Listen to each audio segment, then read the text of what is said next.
What's going on, everybody? Rob A here, and today we're taking a look at Transformers Siege Autobot Impactor. This is the latest line of deluxe figures from, of course, War for Cybertron Siege Collection. This is the fan-voted selection for figure, which is pretty neat. We were able to vote way back when and choose who we wanted to be a part of the Siege line, and, of course, Impactor. Being one of the more well-known wreckers from Last Stand of the Wreckers, we chose Impactor, so that's pretty cool.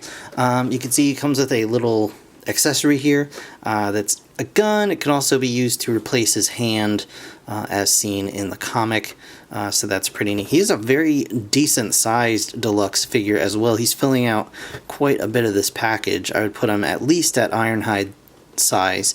We'll actually see once we get them out of the box. You can see on the side here, a nice image of Impactor, and then on the back you can see with various other Battle Masters figures and stuff like that, as well as the alt mode, which is a Cybertronian tank sort of dealy. Looks pretty neat, so very cool. Changes in 14 steps. On this other side, just the normal Siege stuff that we're used to. Barcode on the bottom, in case that means something to you. But without any further ado, let's go ahead and get this guy out of the package. Alright guys, so here we have Impactor in his vehicle mode, and he looks pretty cool in this vehicle mode. I rather like it, actually. You can see you've got some not really minesweepers, more like a cow catcher on the front here. He's just got some spikes. It does roll. There are wheels underneath. However, on my copy, this wheel is just kind of stuck, unfortunately, so it doesn't really roll. I mean, it does rotate, but it doesn't roll freely, unfortunately. This one rolls more freely, but still not great. But you can get some rolling action. He just doesn't go very far. So you got that going on. You can see underneath, pretty clean. From the back, looks good. It's all buttoned up, nice and tidy. You've got some little effect ports here, as well as on the cannon bits. The instructions have you taking this out and putting it up here, but I find this is better. It's fine to leave it here if you want to have it there for transformation, so that you can have his specialized weapon hand in robot mode. I apologize for the motorcycle outside. Some more ports here, 5mm, and of course effect parts. You got another 5mm up here, and on the other side as well as 3 different 5mm ports here on the back. So pretty cool. Another one here as well. You can rotate the turret on the tank. You can raise and lower the barrel of the tank cannon. So that's all really cool.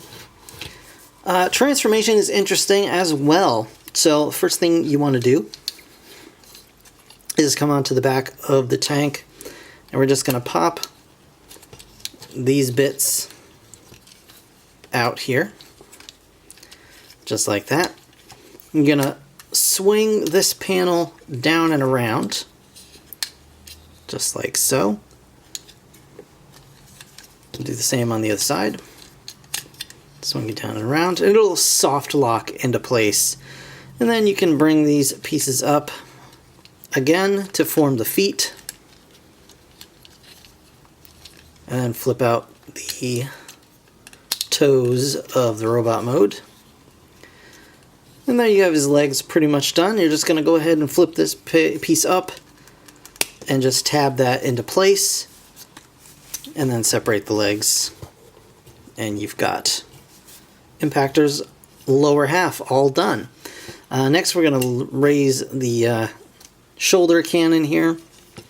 We're going to bring these arms down. They're attached to this panel here. We're just going to pull these down, detach them from the panel, detach the cannon here. It does peg just onto both of the forearm pieces, and just swing the arms out to the side on both sides. And then we can go ahead and lower this chest panel, and there's going to be a couple of indentations here on either side, and then this slot here, it's going to go with this, this, and this respectively. Just bring that down, make sure it all kind of lines up, and that's locked into place.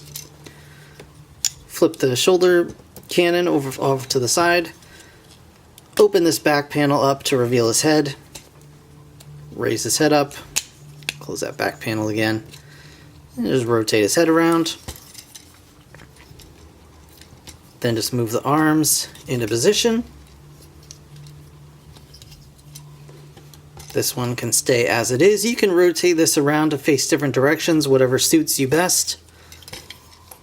And then this one, you can rotate the fist out.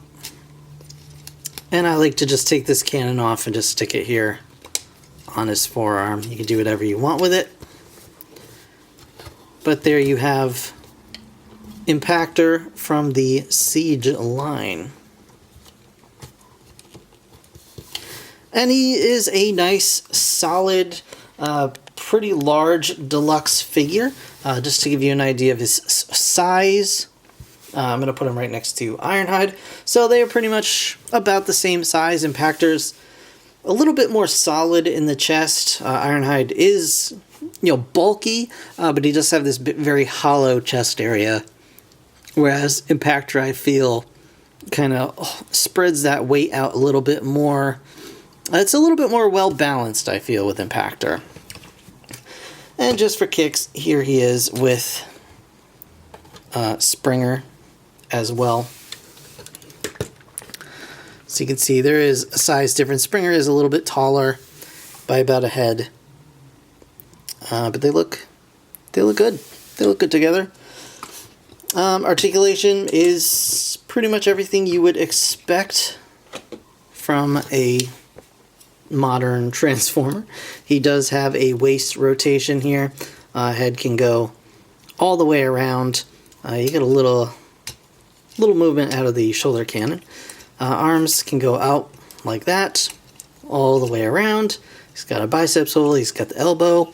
The wrist can go a little bit in and out just due to transformation. He does have ratcheted hips. Can go all the way out like that, all the way forward, all the way back. He's got a nice full 90-degree bend at the knee. He's got that little bit of wiggle in his foot. You can get, some decent ankle tilt there. And of course it can go all the way out due to that transformation, and his actual toe section does move with that transformation joint. He of course has a knee swivel as well. So really, really nicely done overall. There is a little matter of super hollow legs, which is a little weird. They're very hollow. But honestly, because of his bulkiness, unless you have his legs like super far apart or in different positions, if you just have him kind of standing, you really don't notice it. It's really not a big deal. But I can totally understand why somebody might be like, hey, he's got super hollow legs, because he really does. But his forearms are nice and fleshed out with his fists and with the extra bits from the tank mode, and everything else is nice and solid. He does have a little bit of gapping back here behind his waist, but other than that, I mean, he's a nice solid figure who feels nice and solid and sturdy, and he's just a pretty cool character overall. So yeah, very pleased with Impactor. So that is going to do it for this review, guys. I want to thank you so very much for watching. As always, if you enjoyed the video, please hit that like button. It really does help me out. Of course, subscribe if you want to see more. I'll be back with more Transformers, so stick around. In the meantime, thanks again for watching. I'll see you guys in the next one. Bye for now.